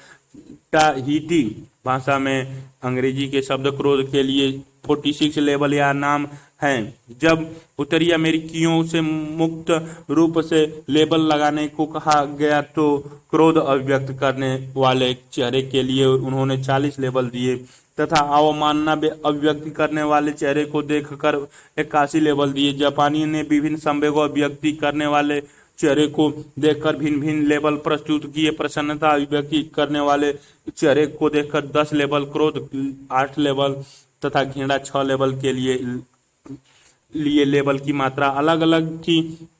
प्राचीन चीनी साहित्य में 7 संवेगों का उल्लेख है, जिनका नाम है हर्ष, क्रोध, दुख, भय, प्रेम, नापसंद और पसंद। प्राचीन भारतीय इतिहास साहित्य में 8 प्रकार के संवेगों का चिन्हित किया गया है, जिनका नाम है प्रेम, आमोद, प्रमोद, ऊर्जा, आश्चर्य, क्रोध, शोक, घृणा तथा भय। पाश्चात्य साहित्य या पश्चिमी साहित्य में कुछ संवेग जैसे प्रसन्नता, दुख, भय तथा घृणा को एक समान रूप से मनुष्यों के लिए मूल समझा जाता है, जबकि कुछ अन्य संवेग जैसे आश्चर्य, अवमानना, शर्म तथा अपराध बोध को सबके लिए मूल नहीं समझा जाता है। संक्षेप में यह कहा जा सकता है कि कुछ मूल संवेग सभी लोगों द्वारा अभिव्यक्त किए जाते हैं और समझे जाते हैं चाहे उसमें निर्जातीय या सांस्कृतिक के आधार पर कितने भी अंतर हो, तथा कुछ संवेग किसी सांस्कृतिक विशेष के लिए विशिष्ट होते हैं। यह याद रखना आवश्यक है कि संवेगों की सभी प्रक्रियाओं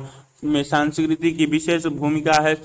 संवेगों की अभिव्यक्ति तथा अनुभूति दोनों ही सांस्कृतिक विशेष के प्रदर्शन नियमों के द्वारा प्रभावित होती हैं, जो कि उनकी मध्यस्थता एवं रूपांतरण दोनों करती हैं, अर्थात उन दशाओं की सीमा तक करती हैं जिनमें संवेगों की अभिव्यक्ति की जा सकती है तथा जितनी तीव्रता से वे प्रदर्शित किए जाते हैं। निषेधात्मक संवेगों का प्रवर्धन। कोई ऐसा दिन जीने का प्रयास कीजिए जब आपने किसी संवेगों का अनुभव न किया हो। आप शीघ्र ही समझ जाएंगे कि ऐसे जीवन की कल्पना करना ही कठिन है जिसमें संवेग न हो। संवेग हमारे दैनिक जीवन तथा अस्तित्व के अंश हैं। वे हमारे जीवन के ताने बाने तथा अंतर्वैयक्तिक संबंधों को बनाते हैं। संवेग एक सांतयक के अंश हैं। किसी संवेग को अनेक तीव्रताओं पर अनुभव किया जा सकता है। आप थोड़ी सी प्रसन्नता या उल्लास का, थोड़ा विचार मग्नता या शोककुलता का अनुभव कर सकते हैं। यद्यपि आप में से अधिकांश लोग संवेगों में संतुलन बनाए रखने में सफल होते हैं। जब द्वंद्वात्मक परिस्थिति होती है तो व्यक्ति उसके साथ समायोजन करने का प्रयास करते हैं तथा सामना करने के लिए या तो कार्योन्मुखी या रक्षा उन्मुख उपाय अपनाते हैं। ये समायोजी उपाय उन्हें कुछ असामान्य संवेगात्मक प्रतिक्रियाओं जैसे दुश्चिंता, अवसाद इत्यादि को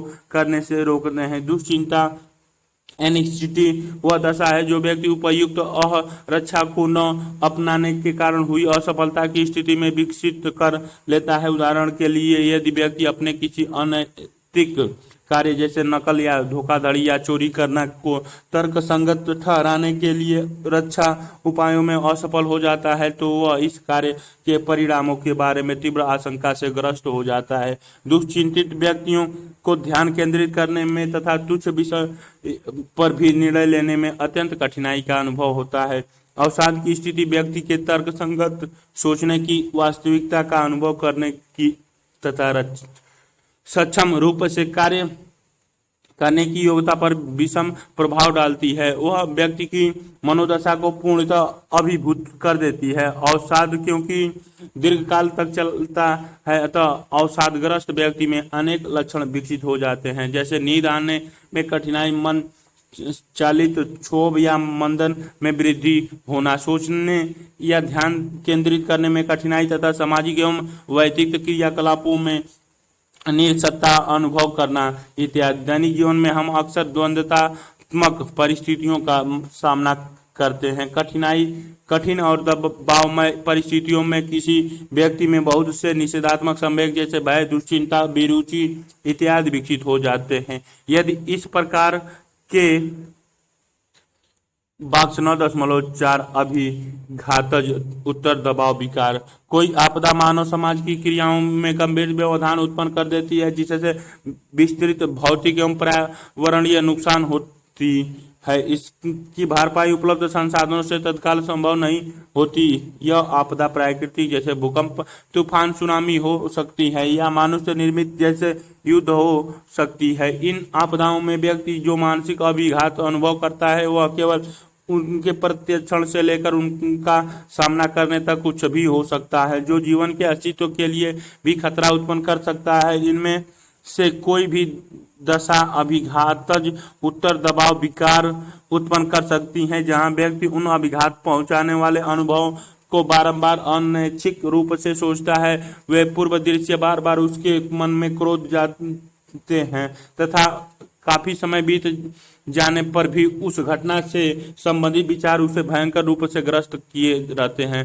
यह स्थिति व्यक्ति को संवेगी रूप में व्याकुल रहती है तथा व्यक्ति दैनिक जीवन की नियमित क्रियाओं के लिए उपयुक्त साधक युक्तियां विकसित नहीं कर पाता है। विशिष्ट एवं पहचाने जा सकने वाले कुसुमायोजित व्यवहारों जैसे अवसाद तथा स्वतंत्रता द्विलन के स्वरूप में संवेग प्रकट होते हैं। निषेधात्मक संवेगों को लंबे समय तक चलते रहने दिए जाए तो वे व्यक्ति के मनोवैज्ञानिक तथा शारीरिक स्वास्थ्य पर दुष्प्रभाव डाल सकते हैं। यही कारण है कि अधिकांश दबाव प्रबंधन के कार्यक्रम संवेगों के प्रबंधन को दबाव प्रबंधन के लिए आवश्यक मानते हैं। संवेग प्रबंधन का फोकस निषेधात्मक संवेगों में कमी तथा विंध्यात्मक संवेगों में वृद्धि करने पर होती है। यद्यपि अधिकांश शोधकर्ताओं का फोकस निषेधात्मक संवेग जैसे क्रोध, भय, दुश्चिंता इत्यादि रहा है, किंतु निकट समय में विंध्यात्मक मनोवैज्ञानिक के क्षेत्र में उत्कर्ष हासिल किया है। जैसा कि इसके नाम से स्पष्ट है, विंध्यात्मक मनोवैज्ञानिक का सरोकार उन विशेषताओं के अध्ययन से है जो जीवन को वैभवशाली बनाती हैं, जैसे भरोसा, प्रसन्नता, सृजनात्मक साहस, आशावादी उल्लास इत्यादि। आधुनिक काल में सफल संवेग प्रबंधन ही प्रभावी समाज प्रबंधन की कुंजी है। निम्नलिखित युक्तियों या संभवतः संवेगों के वांछित संतुलन बनाए रखने के लिए उपयोगी सिद्ध होगी। आत्म जागरूकता को बढ़ाइए, अपने संवेगों और अनुभूतियों को जानिए, उनके प्रति जागरूक होइए, अपनी अनुभूतियों के क्यों तथा कैसे के बारे में अंतर्दृष्टि विकसित कीजिए, परिस्थिति का वास्तविकता पूर्ण आकलन कीजिए। यह मत प्रतिपादित किया गया है कि संवेग के पूर्व घटना का मूल्यांकन किया जाता है। यदि घटना का अनुभव बाधा पहुंचाने वाला होता है, जो आपका अनुकंपित तंत्रिका तंत्र उद्वेलित हो जाता है तथा आप दबाव का अनुभव करने लगते हैं। यदि आप घटना का अनुभव बाधा पहुंचाने वाले के रूप में नहीं करते तो कोई दबाव भी नहीं होता। अतः वस्तुतः आप ही यह निर्णय करते हैं कि दुखी और दुश्चिंतित अनुभव करें या प्रसन्न और शांत। आत्म परिवीक्षण कीजिए। इसके अंतर्गत सतत या समय समय पर अपनी पूर्व उपलब्धियों, संवेगात्मक और शारीरिक दशा तथा वास्तविक एवं प्रतिस्थानिक अनुभवों का मूल्यांकन शामिल है। यह एक सकारात्मक मूल्यांकन आपके स्वयं पर विश्वास की वृद्धि करेगा तथा कल्याण एवं संतोष की भावना बढ़ाएगा। आत्म प्रतिरूपण का निर्माण कीजिए, अपना स्वयं आदर्श बनाइए, अपनी पुराने अच्छी निष्पादन को बार बार परीक्षण कीजिए तथा उनका उपयोग भविष्य के लिए प्रेरणा और अभिप्रेरणा के रूप में और भी बेहतर निष्पादन के लिए कीजिए। प्रत्याशिक पुनर्व्यवस्था तथा संज्ञानात्मक पुनर्रचना, घटनाओं के दूसरे पहलू का निरीक्षण कीजिए तथा सिक्के के दूसरे पहलू पर भी ध्यान दीजिए। अपने विचारों का पुनर्गठन विध्यात्मक तथा संतोष प्रदान करने वाली अनुभूतियों में वृद्धि करने तथा निषेधात्मक विचारों का परिहार करने के लिए कीजिए। सृजनात्मक बनिए, कोई रुचि या शौक विकसित कीजिए, किसी ऐसे क्रिया जो आपकी रुचि की है तथा आपका मनोरंजन करती है में भाग लीजिए। अच्छे संबंधों को विकसित कीजिए तथा पोषण कीजिए। अपने मित्रों का चयन संभाल कर कीजिए। यदि आपके मित्र प्रसन्न और हर्षित होंगे तो उनके साथ सामान्य आप भी प्रसन्न रहेंगे। तदनुभूति रखिए, दूसरों की भावना को समझने का प्रयास कीजिए, अपने संबंधों को अर्थपूर्ण तथा मूल्यवान बनाइए। पारस्परिक रूप से सहायता मांग भी लीजिए और दीजिए भी। वाक्य 9.1 परीक्षा दुश्चिंता का प्रबंधन। हम में से अधिकांश लोगों को परीक्षा के निकट आने पर पेट में मंथन और दुश्चिंता का अनुभव होने लगता है। वस्तुतः अधिकांश व्यक्तियों के लिए कोई भी वह परिस्थिति जहां उन्हें निष्पादन करना है तथा उन्हें ज्ञात है कि उनके निष्पादन का मूल्यांकन किया जाना है, एक दुश्चिंता उत्पन्न करने वाली परिस्थिति ही होती है। एक स्तर तक तो दुश्चिंता का होना आवश्यक है, क्योंकि वह हमें अभिप्रेरित करती है कि हम अपने सर्वोत्तम निष्पादन करें। किंतु दुश्चिंता का उच्च स्तर इष्टतम निष्पादन तथा उपलब्धि में बाधक होती है। दुश्चिंतित व्यक्ति शारीरिक एवं संवेगात्मक रूप से प्रबल रूप से उद्वेलित होता है और इसीलिए अपनी योग्यता के उच्चतम स्तर पर निष्पादन नहीं कर पाता। परीक्षा एक दबाव जनित करने की संभावना वाला इस परिस्थिति है तथा दूसरी दबावमय परिस्थितियों की तरह उसका सामना दो प्रकार के युक्तियों द्वारा किया जाता है: परिवीक्षण अथवा प्रभावोत्पादक क्रिया तथा भोथरा या कुंद हो जाना या परिस्थिति से पलायन। परिवीक्षण या मॉनिटरिंग के अंतर्गत दबावमय स्थिति से निपटारा करने के लिए सीधे तथा प्रभावी क्रिया की आवश्यकता होती है। निम्नलिखित युक्तियों के द्वारा परिवीक्षण किया जा सकता है: अच्छी तैयारी। परीक्षा की अच्छी तैयारी कीजिए तथा समय से पूर्व तैयारी कीजिए। अपने आप को पर्याप्त समय दीजिए। अक्सर पूछे जाने वाले प्रश्न तथा प्रश्न पत्रों के स्वरूपों से परिचित हो जाइए। इससे आपको नियंत्रण एवं पूर्वानुमान का बोध होगा तथा परीक्षा के कारण दबाव की संभाव्यता में कमी आएगी। पूर्व अभ्यास कीजिए। आप स्वयं एक बनावटी परीक्षा दीजिए। अपने मित्र से कहिए कि वह आपके ज्ञान की परीक्षा ले। आप मानसिक रूप से कल्पना करें, कल्पना में भी पूर्वाभ्यास करें सकते हैं। कल्पना में आपको पूरी तरह शांत होकर एवं विश्वास से भरकर परीक्षा देते हुए देखिए तथा फिर कल्पना कीजिए कि आप उत्तम श्रेणी में सफल हुए हैं। प्रतिरोधक टीका लगाना। दबाव के लिए अपना टीकाकरण कीजिए। पूर्वाभ्यास तथा भूमिका निर्वहन के द्वारा आप परीक्षा की परिस्थिति का सामना करने के लिए शारीरिक तथा मानसिक रूप से अधिक तैयार हो सकते हैं तथा उसका सामना अधिक विश्वास के साथ कर सकते हैं। सकारात्मक चिंतन। आप भरोसा कीजिए, अपने विचारों को अभिव्यक्त कीजिए। उन विचारों को जो आपके चिंतन करते हैं क्रमवार व्यवस्थित कीजिए और फिर एक एक करके उनका समाधान कीजिए। अपनी प्रबलताओं और क्षमताओं पर अधिक जोर दीजिए। अपने आप को विध्यात्मक सोच और उत्साह बनाए रखने के लिए प्रेरित कीजिए। आलंब सहारा ढूंढिए। अपने मित्र, माता पिता, शिक्षक या अपने से वरिष्ठ जानों से सहायता मांगने में मत हिचकिचाइए। अपने किसी निकट व्यक्ति के साथ दबावमय परिस्थिति के विषय में बातचीत करने से बोझ हल्का लगने लगता है तथा व्यक्ति को अंतर्दृष्टि विकसित करने में सहायता मिलती है। हो सकता है कि परिस्थिति उतनी खराब न हो जितनी प्रतीत हो रही थी। दूसरी ओर थरी करने वाली युक्तियों से पलायन पर बल रहता है। यह सही है कि परीक्षा की स्थिति में न तो पलायन वांछनीय है और न संभव ही है, फिर भी निम्नलिखित युक्तियों उपयोगी सिद्ध हो सकती है। विश्राम करिए, शिथिल होकर विश्राम करना सीखिए। विश्राम की तकनीकों आपको शांत करती हैं तथा अपने विचार एवं पुनर्गठित करने का अवसर प्रदान करती है। विश्राम की कई तकनीकें हैं। सामान्यतः इसके अंतर्गत किसी शांत जगह में आराम से बैठना या लेटना होता है। मांसपेशियों को ढीला छोड़कर वायु उत्तेजना को कम करते हुए तथा विचार श्रृंखला को भी कम करते हुए फोकस करना होता है। व्यायाम दबाव में स्थिति अनुकंपी तंत्रिका तंत्र को अति उत्तेजित कर देती है। आपके इसके द्वारा उत्पन्न ऊर्जा को व्यायाम द्वारा दूसरे माध्यम की ओर मोड़ा जा सकता है। कुछ अवधि का हल्का व्यायाम या खेल आपको अपना ध्यान अपनी पढ़ाई पर केंद्रित करने में सहायता देगा। सामुदायिक सेवा में भागीदारी कीजिए, दूसरों की सहायता करके अपनी सहायता कीजिए। सामुदायिक सेवा उदाहरण के लिए किसी बौद्धिक रूप से चुनौतीपूर्ण बालक को कोई अनुकूल कौशल सिखाने में सहायता कीजिए। करने से आपको अपनी कठिनाइयों के विषय में महत्वपूर्ण अंतर्दृष्टि प्राप्त होगी। क्रियाकलाप 9.4 निकटवर्ती समस्या में आपने जो तीव्र संवेगात्मक अनुभव किया हो उसके बारे में सोचिए तथा घटनाक्रम की व्याख्या कीजिए। अपने उसका निस्तारण कैसे किया, अपनी कक्षा में उसकी चर्चा कीजिए। आपके क्रोध का प्रबंधन। क्रोध एक निषेधात्मक संवेग है।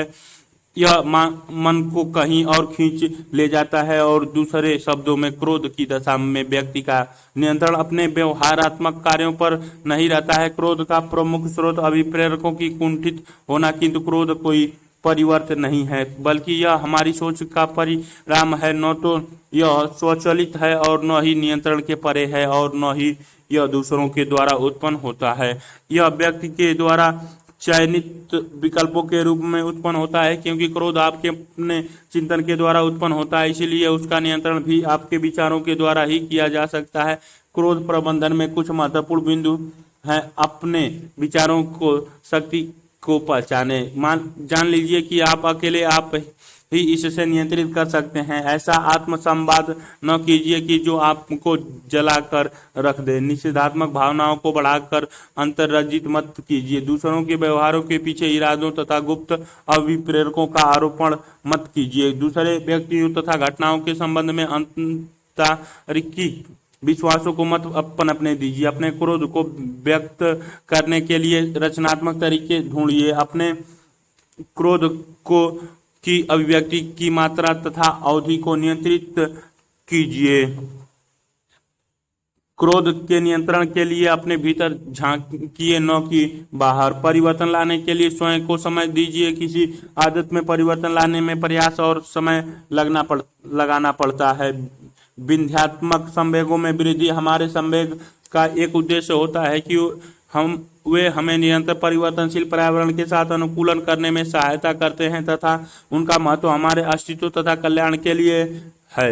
निषेधात्मक संवेग जैसे भय, क्रोध या विरुचि हमें मानसिक तथा शारीरिक रूप से ऐसे उद्दीपक जो चुनौतीपूर्ण है के प्रति तत्काल क्रिया करने के लिए तैयार करते हैं। उदाहरण के लिए यदि भय न होता तो हम विषधारी सर्प को हाथ में पकड़ लेते। यद्यपि निषेधात्मक संवेग इस प्रकार की परिस्थितियों में हमें सुरक्षा प्रदान करते हैं, किंतु ऐसे संवेगों को अत्यधिक अथवा अनुप्रयुक्त उपयोग हमारे जीवन के लिए संकट उत्पन्न कर सकता है, क्योंकि यह हमारी प्रतिरोधक प्रणाली को क्षति पहुंचा सकता है तथा हमारे स्वास्थ्य के लिए भी हानिकारक हो सकता है।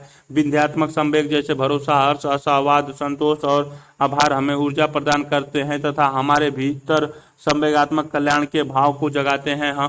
जब हम विन्ध्यात्मक संवेगों का अनुभव करते हैं तब हम विविध प्रकार के विचारों तथा सक्रियाओं के लिए स्वीकारोक्ति प्रदर्शित करते हैं। जो भी हम समस्याएं हमारे समक्ष हो उससे निपटने के लिए हम अधिक संभाविताओं तथा विकल्पों को सोच सकते हैं। इस प्रकार हम अग्रलक्षित हो जाते हैं। मनोवैज्ञानिकों ने पाया कि जिन लोगों को क्रोध तथा भय उत्पन्न करने वाली फिल्में दिखाई गई। उनकी अपेक्षा उन व्यक्तियों ने उन्हें हर्ष एवं संतोष प्रदर्शित करने वाले फिल्म दिखाई गई। ऐसे कार्यों के बारे में अधिक विचार व्यक्त किए जिन्हें वे कार्य रूप देना चाहेंगे। विन्ध्यात्मक संवेग हमें प्रतिकूल परिस्थितियों का सामना करने तथा जल्दी से सामान्य स्थिति में लौटने के लिए अधिक योग्यता प्रदान करते हैं। वे हमारी दीर्घकालिक योजनाएं तथा लक्ष्य निर्धारित करने में तथा नए संबंधों का निर्माण करने में सहायता करते हैं। विन्ध्यात्मक संवेगों में वृद्धि के लिए कुछ उपाय आगे दिए गए हैं।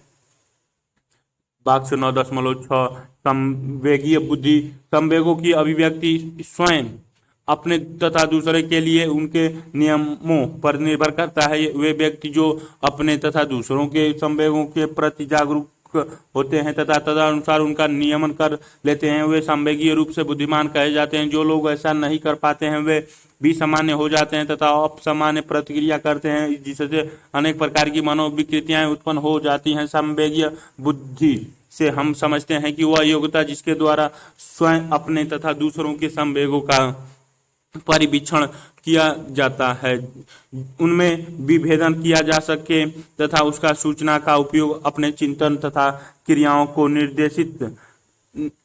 निर्देशित करने के लिए किया जा सके। मेयर तथा सैलोवी 1999 में संवेगीय बुद्धि के सब में व्यक्ति के भीतर तथा वैयक्तिक तक दोनों प्रकार के अंतर्निहित हैं। व्यक्ति के भीतर के तत्वों में ऐसे कारक अंतर्निहित हैं जैसे आत्म जागरूकता, अपनी निषेधात्मक संवेगों तथा आवेगों को नियंत्रित रखने की योग्यता तथा स्वयं अभिप्रेरणा गतिरोध के बाद भी उपलब्ध अंतर्नोद लक्ष्य प्राप्ति के लिए कौशल को विकसित करना तथा अवसर मिलने पर कार्य प्रारंभ करना। संवेगीय बुद्धि के अंतर वैयक्तिक तत्वों में दो अंश अंतर्निहित हैं: सामाजिक जागरूकता, दूसरे की भावनाओं के प्रति जागरूकता तथा उनके महत्व को समझना तथा सामाजिक क्षमताओं, वे सामाजिक कौशल जिनके द्वारा दूसरों के साथ समायोजन किया जा सकता है, जैसे कि टीम या दल का निर्माण, द्वंद्व प्रबंधन, संप्रेषण कौशल इत्यादि। व्यक्ति विशेष गुण जैसे अवसाद, भरोसा करना, प्रसन्नता तथा विन्ध्यात्मक आत्मसम्मान। भयंकर परिस्थितियों में भी विन्ध्यात्मक अर्थ खोजना, दूसरों के साथ उत्कृष्ट संबंध तथा निकट संबंधों का समर्थक जाल या नेटवर्क रखना, काम काज तथा प्रवीणता उपलब्ध कराने में व्यस्त रहना, विश्वास जिसमें सामाजिक लंब उद्देश्य तथा आशा के उद्देश्यपूर्ण जीवन यापन सम्मिलित हो। अधिकांश दैनिक घटनाओं की विन्ध्यात्मक व्याख्याएं प्रमुख शब्द गलतुंडिका, दुश्चिंता, उद्वेलन, मूल संवेग, जैविक आवश्यकताएं, भूख प्यास, काम केंद्रीय तथा स्वायत्तता, तंत्रिका तंत्र, द्वंद्व, संवेगीय बुद्धि, सम्मान संबंधी आवश्यकताएं, परीक्षा, दुष्यंता, संवेगों की अभिव्यक्ति, कुंठा, आवश्यकताओं का पदानुक्रम, अभिप्रेरण, अभिप्रेरक आवश्यकता, शक्ति अभिप्रेरक, मनोसामाजिक अभिप्रेरक, आत्मसिद्धि, आत्मसम्मान। सारांश: किसी विशेष लक्ष्य की ओर निर्दिष्ट सतत व्यवहार की प्रक्रिया जो किन्हीं अंतर्नोद शक्ति का नतीजा होती है, अभिप्रेरण कहते हैं। अभिप्रेरणाएं दो प्रकार की होती हैं: जैविक और मनोसामाजिक। जैविक अभिप्रेरणा में फोकस अभिप्रेरणा के सहज या जन्मजात जैविक कारक जैसे हार्मोन, तंत्रिका संरचना, मस्तिष्क संरचना, अधिष्ठेतक, वल्कुटीय तंत्र इत्यादि पर केंद्रित होता है। जैविक अभिप्रेरणा के उदाहरण है भूख प्यास तथा काम। मनोसामाजिक अभिप्रेरणा उन अभिप्रेरकों की व्याख्या करती है जो प्रमुख व्यक्ति के उनके सामाजिक पर्यावरण के साथ अंतःक्रिया के परिणाम स्वरूप विकसित होते हैं। मनोसामाजिक अभिप्रेरकों के उदाहरण संबंधन की आवश्यकता, उपलब्धि की आवश्यकता, जिज्ञासा एवं अन्वेषण तथा शक्ति की आवश्यकता है। मैस्लो ने विभिन्न मानव आवश्यकताओं को आरोही पदानुक्रम में व्यवस्थित किया है, जो मूल शारीरिक क्रियात्मक आवश्यकता को प्रारंभ होकर फिर सुरक्षा की आवश्यकताएं, प्रेम तथा आत्मीयता की आवश्यकताएं, सम्मान की आवश्यकताएं तथा अंत में सबसे ऊपर आत्मसिद्धि की आवश्यकताओं तक विस्तृत है। अभिप्रेरणा से संबंधित अन्य सब प्रत्यय, कुंठा तथा द्वंद्व संवेग उद्वेलना एक जटिल स्वरूप है जिसमें शारीरिक क्रियात्मक संकीर्ण अनुभूतियों के प्रति चेतना जागृति तथा एक विशिष्ट संज्ञानात्मक लेबल जो इस प्रक्रिया की व्याख्या करते हैं। अंतर्निहित कुछ संवेग मूल होते हैं जैसे हर्ष, क्रोध, दुख, आश्चर्य, भय आदि। दूसरे संवेगों का अनुभव इन संवेगों के संयोजन के कारण होता है। संवेगों के नियमन में केंद्रीय एवं स्वायत्तता तंत्रिका तंत्र महत्वपूर्ण भूमिका निभाते हैं। संवेगों की अभिव्यक्ति तथा व्याख्या में संस्कृति पूरी शक्ति से प्रभाव डालती है। संवेग वाचिक तथा अवाचिक माध्यमों से अभिव्यक्त होते हैं। शारीरिक तथा मनोवैज्ञानिक कल्याण के लिए संवेगों का सफल प्रबंधन महत्वपूर्ण है।